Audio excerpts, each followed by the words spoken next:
Hello! Today we're going to be looking at digital literacy and evaluating technologies. So our aims are that we discuss and evaluate definitions of digital literacy.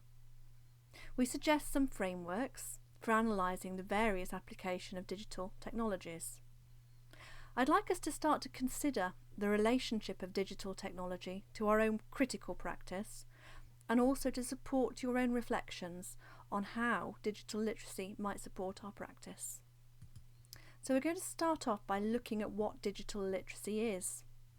So Casey and Bruce define digital literacy as the awareness, attitude and ability of individuals to appropriately use digital tools and facilities to identify, access, manage, integrate, evaluate, analyse and synthesize digital resources to construct new knowledge and create media. So that's quite a broad definition, and I'm not sure it really tells us all that much, so we're going to go closer into what it might mean. Now, this is Bloom's digital taxonomy pyramid, and you can see here Bloom's taxonomy, remembering they've got some suggestions here as to what kind of applications, what kind of technologies will support us with doing that, going all the way up to evaluating. There's things like a rubric maker here, e-portfolio tools, analysing, looking at Google resources, and finally creating wiki spaces, having your own wiki space, sharing things through Prezi. So that gives us more of an idea of digital literacy. Looking at this, one could perhaps say that, well, if you're digitally literate, then you could choose the correct sort of or most appropriate application or program to support you with this particular critical aspect. And here's another one, iPad apps to support Bloom's revised taxonomy. So again, everything's organised quite nicely into things that they can be used for.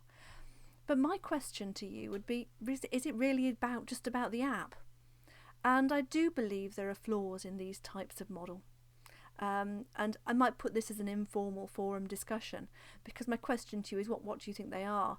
The first one that springs to mind for me is, of course, these things go out of date very quickly. But wider than that, you can use apps for huge amounts of different things. Applying here, we've got presenting, but who's to say that presenting isn't creating?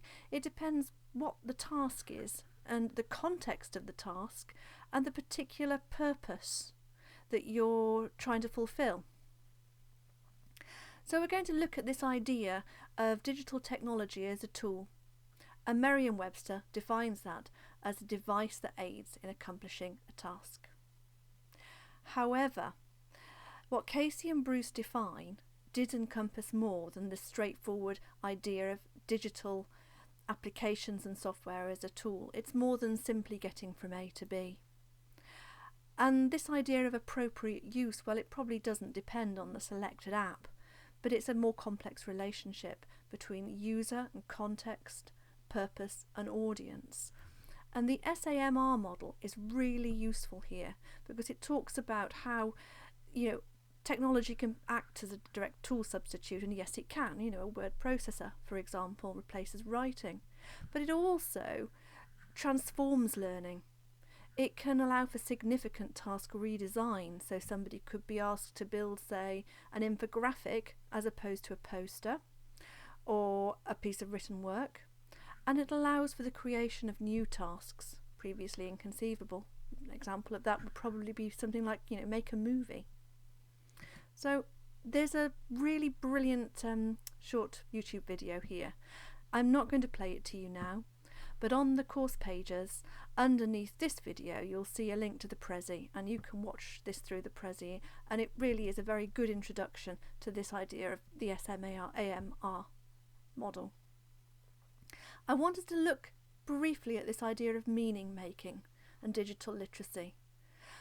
Fraser defines digital literacy as digital tool knowledge, which we've just spoken about, critical thinking, that's you, bringing your brain into the mix about how you could use these tools, and social engagement, because with many of these kind of digital tools you're in a sort of wider context here, a context where you can share and enhance user experience.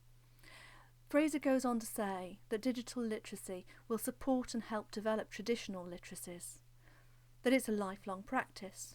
It's about skills, competencies and critical reflection on how these can be applied, and it's about social engagement. It's about this wider context. So if we agree with Fraser, then any kind of fixed model, like the ones we've just seen, for applying digital technology needs to be tempered by the critical practice of the individual educator, by ourselves. This idea of using digital technology needs to become part of our own critical reflections, and we need to evaluate constantly our own approach and the tools we might use as appropriate to the situation, and that might be old technology such as a flip chart, or it might be new technologies used on iPads. But we really have the control of that situation. The important thing is that we're aware of a range of tools we could use and we become confident and familiar with using them. So our forum discussion this week, I would like you to look at your own practices and look at where your usual digital teaching approaches might fit within the SA-MR model. Our task this week is to visit the MSET website and choose one or more technologies reviewed there to trial. And our discussion topic this week, and that's going to be for our live discussions, is how might I use my selected digital approach to appeal to learners. Now, as you can see up here, I'm wanting to include a link and screen grab to the MSET website pages, but I haven't been able to do that just yet. That will be on the course pages, however. So even though it's not in this presentation, don't panic, it will be there. Looking at making meaning, slight add-on here, how far do you think the following would count as tangible examples of meaning making through digital communication? The first example is a learner who combines characters from Harry Potter and Charmed to create fan fiction. Second is a teacher who combines extracts from TED Talks to provoke in-class discussion about the impact of digital literacies. Thirdly, a lecturer engages with live Google searches to find subjects for critical discussion during lectures. And finally, a class collaborate on an online reflective blog. So I would say all of these are forms of meaning making. Some of them are quite straightforward, some of them are literacies that might be practiced in a home environment rather than an educational context. But these are all things that make meaning. Thank you very much for listening. I look forward to discussing further issues regarding digital technologies in our live discussion sessions later in the week.